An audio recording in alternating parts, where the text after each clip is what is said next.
The Tennessee Promise is an ongoing commitment to high school graduates that they can attend 2 years of community college or a college of applied technology absolutely free of tuition and fees. Our job is to change the awareness of the need all across the state. At the end of the day, this really becomes, like everything else that's really important, a moral challenge.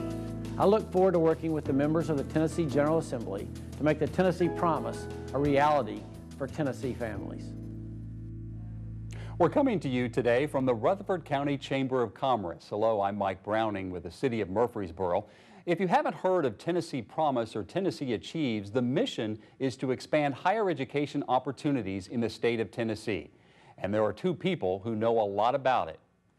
Well, joining us today is Graham Thomas of Tennessee Achieves and Beth Duffield with the Chamber of Commerce here in Rutherford County. And we're here to talk about Tennessee Promise and Tennessee Achieves. And a lot of people know about this effort statewide to provide an opportunity for people to go to college and get a technical degree, and essentially almost for free, but they're not that knowledgeable about Tennessee Promise. Graham, what is Tennessee Promise? Sure, so Tennessee Promise is one of the 4 key initiatives of Governor Haslam's Drive to 55 plan, which is that workforce projections show that by the year 2025, 55% of the adult population in the state need to have some type of post-secondary credential. Right now we're at 32%. So it's a pretty lofty goal, but Tennessee Promise plays in to allow every student in the state the opportunity to attend community or technical college for 2 years tuition free. And one thing that I guess you need in order to implement this program is to have mentors. Yes, that's I think one of the parts of the program that's really kind of getting left out. There's 2 parts that are getting left out, but that's probably the main one. What we know working with Tennessee Achieves for the last 6 years is that the money is great, it brings the students to the program, but that they need that extra support. That non-financial support, the encouragement, and just some of those friendly reminders that students often forget about as they're going through the college-going process.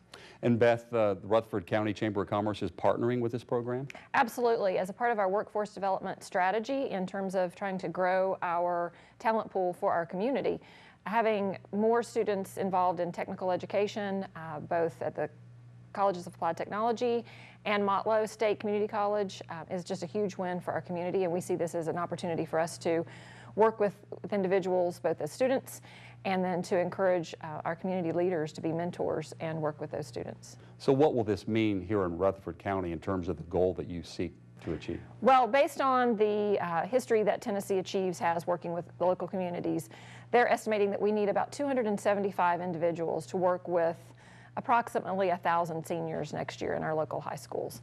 So we're looking for individuals who are willing to commit between 10 and 15 hours over the next year to, as Graham mentioned, support and encourage those students to go through each of the steps that they need to take to get enrolled next fall and to be successful in that first semester of college. So it sounds like a mentor will work with more than one person. What are the qualifications for someone to become a mentor? Sure, so each mentor works with 4 or 5 students, depending on how many students will sign up at each high school and how many volunteers we can find. But really the main requirements, we get asked all the time, what does a picture of a mentor look like? It's really someone that just wants to spend an hour or so every month working with some students to help make a difference in their lives. We have a heavy retired population, but we also have a lot of young professionals that are just kind of getting out into the workforce. This process is pretty familiar to them. They're not that far removed from it. And then a lot of people that are in business. Our goal when we created the mentoring program was that the busiest person in every community could find a way to give back. 1 hour a month, you know, it's not a real big time commitment. So when we started in Knoxville, both mayors mentored. You know, they're probably 2 of the busier people in the community, but they could find a way to make a difference. But really the only requirements are that they are 21 years old and they can pass a background check. And Graham, another component of this that we haven't talked about is the fact that there is community service required for the students. Right, so once the students are in college, there's a few requirements. They have to be a full-time student. They have to maintain a 2.0, so they have to go and pass their classes. But a big part of it is that they have to give back 8 hours of community service each semester they receive the scholarship.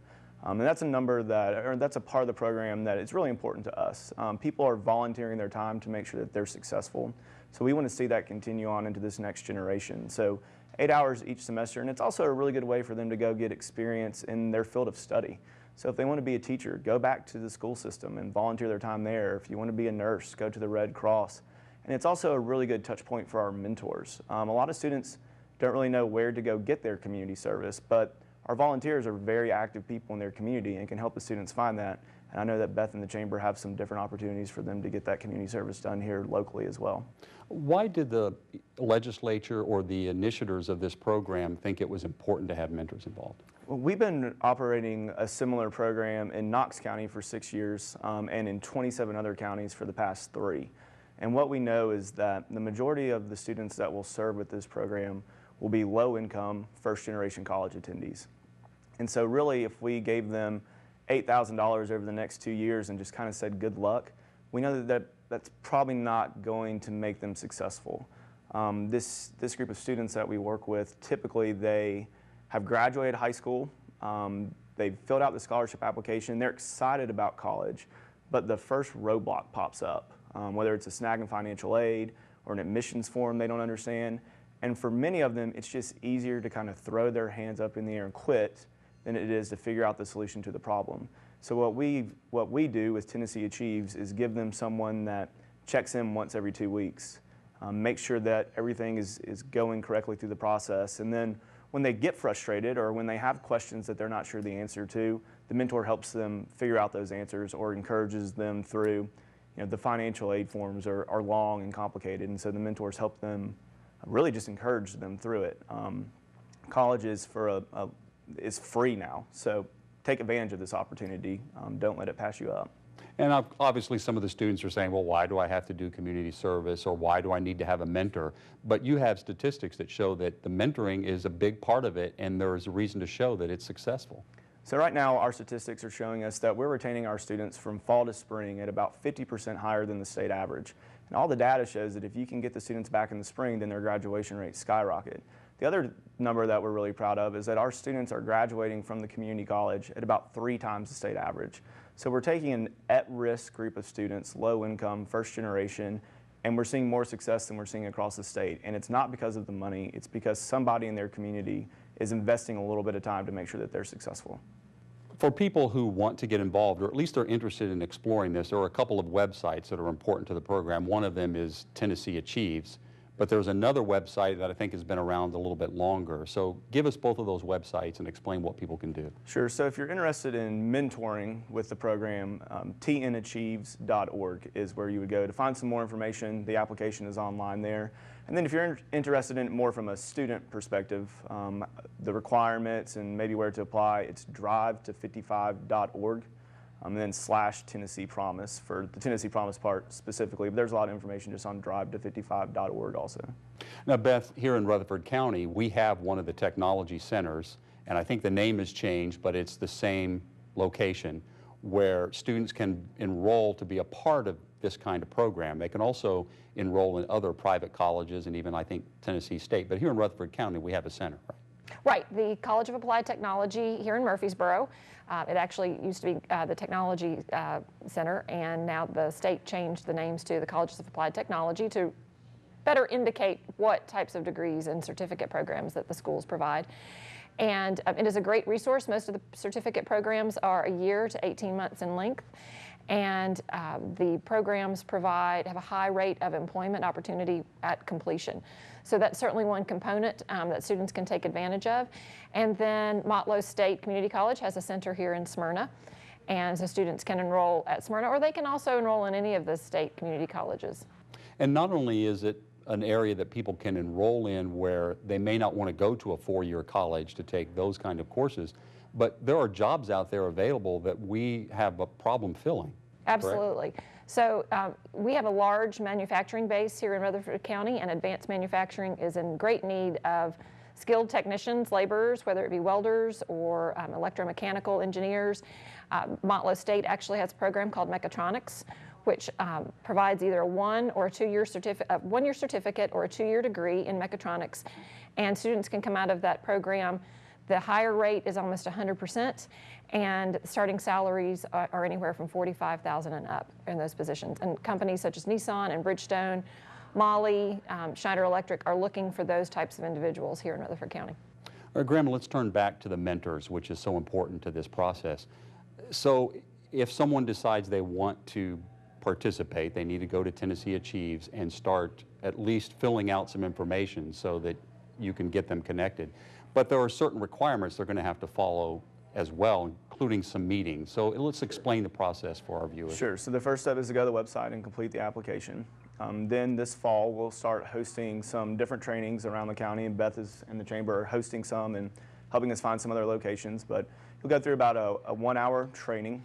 You'll be provided with a mentor handbook that kind of lays out all the steps that the students need to take to make it through that last semester of high school and be successful through their first semester of college. And then what you as a mentor can do to kind of help guide them through them all. Then we will meet for the first time with the students in January. It'll be at their high school, so you're kind of on their home turf. And we kind of get them ready for the FAFSA, the free application for federal student aid.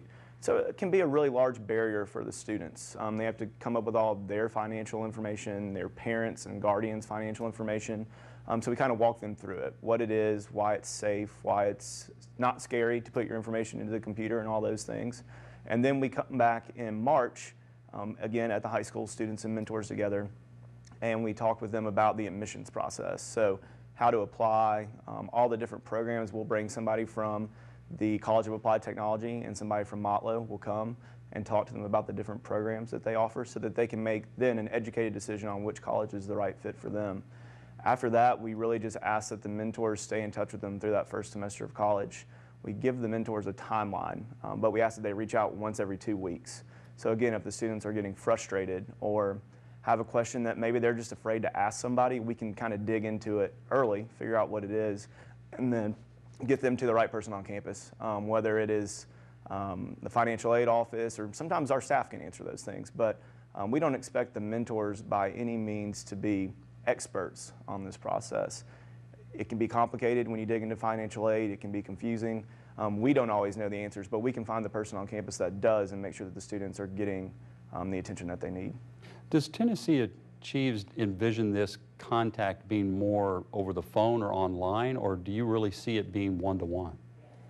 It's different for each student and mentor. What we see is text messaging seems to be the most popular form of communication with students at this 17 and 18-year-old age. Some of our mentors, though, don't text and don't care to learn how to text, so it is phone calls. Sometimes it's emails. We as a program aren't overly concerned with the form of communication as long as there is an open line. So I think what a lot of our mentors do is send out a text message to all 4 of their students. Hey, don't forget about this certain deadline. And then maybe one of the 4 comes back with a question that prompts a phone call at that point in time to dig a little deeper into whatever the issue might be and make sure that we get it resolved. But it really is different for each relationship. And the key is the mentors will be trained, right, Beth? So you'll be a part of that process in providing a location. I mean, you want to make sure that these people feel comfortable about what their role is. Absolutely. We hope to host several of the trainings here at the Chamber, and we'll work with other partners around the county to provide training locations that might be closer to individuals that are in Laverne or Eagleville, or because we need mentors from all over the county. They will have the opportunity to choose which high school they want to work with, and they will make that choice when they register online.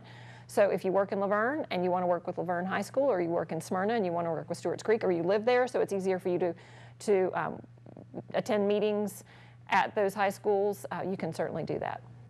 And I think the scholarships, which obviously is important to our students out there and the families, how does that work in terms of how they acquire the scholarship and how the funding is delivered? Sure. So the scholarship application for the students will open up sometime in mid-August, and it will close on November 1st. There's about a 2.5-month window there for the students to go online and complete the application. It's going to be at tnpromise.gov. I don't think that site's open quite yet, but it'll be open come August. They can go on and apply, and then they will get paired with their mentor in December to start working with them then. It's a last dollar scholarship, which will be a new concept for a lot of the students, but the way it works is that we'll help them complete their financial aid package, get as much free money as they can, Pell Grants, the Hope Scholarship if they qualify for it, and then whatever they owe to the college after that, the state will then pay on their behalf directly to the college. So it's whatever that gap in their funding is, so that we make sure the students are going tuition free. And this is what's known as a last scholarship? Last dollar scholarship. Last dollar scholarship. Yes. All right, so that pretty much describes it. We want to make sure we mention those two websites again, so give those to us. Sure, so tnAchieves.org for if you're interested in becoming a mentor. tnpromise.gov is where the students will go apply once it opens up in August. And then drive-to55.org where they can go get more general information before that scholarship application opens up. And just finally, how many students do you anticipate and how much dollar do you think will be going to this particular program? Are we talking Rutherford County specifically or statewide? Statewide, we're expecting about 32,000 students, which means we need more than 6,000 volunteers. So that'll be a task in itself to find, but somewhere in the neighborhood of about $30 million a year. So the state is really taking some money and investing it back into the state so that we can make sure that we have that workforce to attract the best businesses that we possibly can to Tennessee, because we want to have that world-class workforce to offer them. So Beth, this doesn't work without volunteers, right? Yes, we need lots of volunteers. Anyone who's interested in investing time in the future of our young people here in Rutherford County.